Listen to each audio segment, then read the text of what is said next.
Alright, so this thing right here, this looks pretty sexy, gotta say, right off the bat. But is it all show, or is there some game here? Does the dynamic blend of creamy pastel colors on Blood Honey Records' limited edition pressing of Acid Arcadia match the high quality and intensity of the tracklist that's engraved within it? Let's take a look. What's going on, everyone? Pad Chennington here, and I'm excited to bring you another Vapor vinyl review. I know feels like it's been years since I made the last one. I don't even remember what the last Vapor vinyl review was, but I'm excited to do this one. We're going to be taking a look at Vapor's Acid Arcadia on vinyl record. From the album itself to the vinyl sound quality, presentation, and everything in between. Let me know in the comments below if you picked this bad boy up, and also don't forget to throw a like on the video to help the channel out, and subscribe for some more regularly uploaded Vaporwave content. Let's jump right into this thing. Vaporror is absolutely no stranger to the Vaporwave community. His recognition comes from his signature, ever-changing range and intensity throughout his entire discography. From tranquil, matured, and roomy Vaportrap beats and masterpieces like his beloved MANAPOOL to his hyperactive, radioactive, jumbling funk hybrid thing known as Polychromatic Compiler, Vaporror stays fresh and doesn't recycle past successes to generate his future releases. Whenever he's giving you new music, it's really new. You'll never really know what you're going to get, and that's what has made him so exciting over the years. Something that does, however, stay universal throughout his production style is his goal of clashing, yet piecing together dozens of different sounds in a song. Whether it is that more tranquil side of him or his crazier side, you'll always hear a variety of different sounds coming in at all angles on any of his tracks. He's always on the offensive. This type of intensity could translate wonderfully onto a sincerely crafted vinyl pressing, as proper mastering could provide wonders for the layering and textures his tracklist contain. Each and every sound going into his work has the opportunity to glow and radiate to their fullest potential through thorough preparation. We saw that on his MANAPOOL pressing done by Dream Catalog a couple years back, which not only was one of the first Vaporwave vinyl records I've personally ever owned, but it is by far one of the best, if not the best sounding one I have in my entire collection.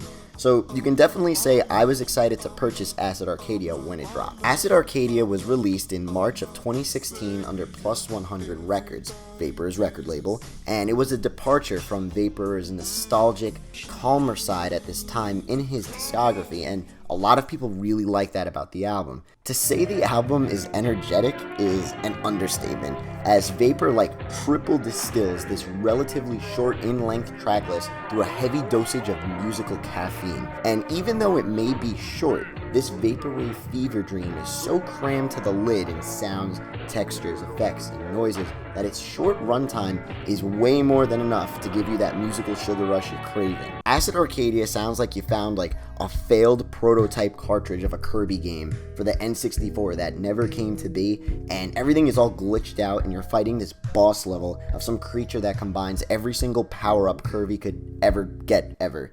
This tracklist is constantly jabbing you with these jumpy tones, spiky sound effects, and choppy synths, all with a brutal left hook that gets its power from its experimental electro roots. And with such a colossal buildup of sounds, what better way to hear them than on a vinyl record? Blood Honey Records gave us that chance of heightened listenability with their limited edition 12-inch Pretty Beam splatter pressing of Acid Arcadia.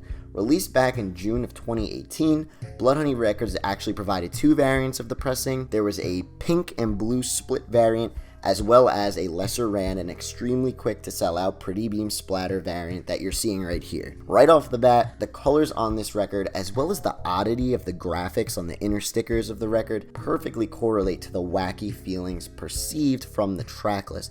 I love how this thing looks, especially when it's spinning on my player. The jacket looks wonderful too, especially with that obi strip. You know I'm a big sucker for the obi. That's my thing. This thing is loaded with some eye-catching typography, and its complicated looking flow on the obi strip pops wonderfully on the mostly illustrative and vector artwork based album cover behind it. The back looks real cool too, with the obi strip continuing its stride, as well as a simple track listing on the back, bottomed out with the Plus 100 Records and Blood Honey Records logos. Now, to discuss the sound on this thing is going to be kind of tricky, as Vaporror's MANAPOOL on Dream Catalog is one of the best vinyl records I have in my collection to date, sound quality wise. That being said, Blood Honey Records and this piece right here does have its work cut out for them, as the bar has been raised pretty high for them. And besides the fact that the Acid Arcadia record I have here is a bit warped, it came this way, it's also not as thick as that OG MANAPOOL pressing, which would indicate some predictable quality difference at first glance. Furthermore,